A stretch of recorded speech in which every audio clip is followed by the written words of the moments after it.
অনেক দিনের শখ ছিল হাতের কাজের চুড়ি বানাবো, তাই বেশি দেরি না করে চটপট বানিয়ে ফেললাম হাতের কাজের চুড়ি। দেখুন কতটা সুন্দর হয়েছে, দেখতেও কতটা ভালো লাগছে। যদিও ভিডিওটা আমি রাত্রে করেছি, তারপরেও অনেক বেশি সুন্দর লাগছিল। হ্যালো এভরিওয়ান, আসসালামু আলাইকুম। কেমন আছেন সবাই? আশা করি সবাই অনেক অনেক বেশি ভালো আছেন। আমরাও আলহামদুলিল্লাহ অনেক বেশি ভালো আছি। তো আজকে আপনাদের সঙ্গে এই চুড়ি কীভাবে তৈরি করেছি সেটারই ভিডিও আপনাদের সঙ্গে শেয়ার করব। তো পুরো ভিডিওটি দেখার আমন্ত্রণ রইল। তো এখানে প্রথমে আমি চুড়িতে কাপড় পেঁচিয়ে নিয়েছি। কাপড় পেঁচানোটা আমি ভিডিও করতে ভুলে গেছি। তো কাপড় পেঁচিয়ে নেওয়ার পর এখানে আমি কলম দিয়ে ড্র করে নিচ্ছি। খুব সিম্পলভাবে আমি ড্রটা করে নিচ্ছি। 4-5টা ফুল দিয়েছি, যেহেতু আমি প্রথম তৈরি করছি, তো আমার এত গর্জিয়াস করে দেওয়ার কোনো ইচ্ছাই ছিল না। কারণ যদি কোনো গন্ডগোল করে ফেলি তাহলে তো পুরো চুড়িটাই আমার নষ্ট হবে। তার জন্য আমি কোনো গর্জিয়াস ওই ফুল আঁকিনি। তো এখানে আমি লাল কালার সুতা নিয়েছি, যেহেতু আমার জামাটা ছিল লাল কালারের আর এই অফ হোয়াইট কালারের, তো তার জন্য আমি লাল কালার সুতাটাই বেছে নিয়েছি। তো এখানে আমি লাল কালার সুতা দিয়ে প্রথমে ফুলটা সেলাই করে নিলাম। তো পিছনে ইগনোর করবেন, আমার ছেলে হচ্ছে ফুলটা যে রেখেছিলাম সেই ফুলটা হাতে নিয়ে খেলা করছে।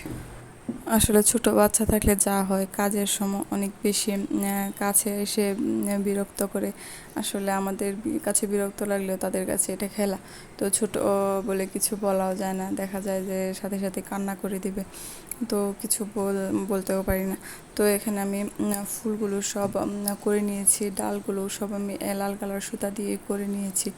তো এবার আমি সবুজ কালার সুতা দিয়ে পাতাগুলো এঁকে নিব, সেলাই করে নিব। তো আমি দেখতেই পাচ্ছেন আমি কিভাবে সুতাটা উঠিয়ে নিচ্ছি। আমি কিন্তু সুতার মধ্যে কোনো গিট দেইনি।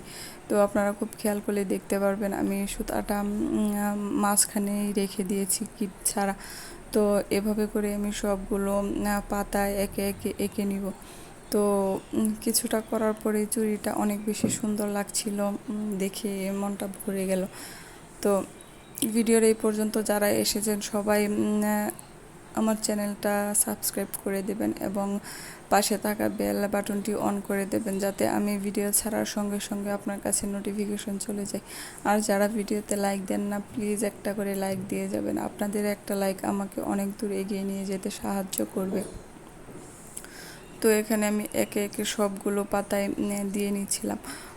আর আমি চুড়ির যে বেসটা তৈরি করেছি সেটা আসলে কোনো চুড়ির মানে ছিল না। ওটা আমি আমার যে পুরনো চুড়ি ছিল, পুরনো চুড়ি দিয়ে আমি গাম দিয়ে একটার সঙ্গে আরেকটা জোড়া দিয়ে ওরকম মোটা করে করে নিয়েছি। যেহেতু আমার কাছে ওরকম চুড়ি ছিল না, তার জন্য আমি ওরকম করে চুড়ি দিয়ে বানিয়ে নিয়েছি। আপনারা চাইলেও আপনাদের পুরাতন চুড়ি দিয়ে বানিয়ে নিতে পারবেন। যদি আপনারা সেই ভিডিওটা দেখতে চান তো কমেন্টে জানাবেন, ইনশাল্লাহ আমি দেওয়ার চেষ্টা করব। আর কিভাবে আমি কাপড় পেঁচিয়েছি সেটাও আপনাদের সঙ্গে শেয়ার করব যদি আপনারা চান। তো তাহলে কমেন্টের মধ্যে জানাতে পারেন আমাকে। তো এই তো চুড়ির ফাইনাল লুক কেমন হয়েছে অবশ্যই কিন্তু কমেন্ট করে জানাবেন। তো চুড়িগুলো আমি রাতে কমপ্লিট করে ফেলেছিলাম, তো রাতে আর ভিডিও করা হয়নি। তো ভালো থাকবেন সবাই।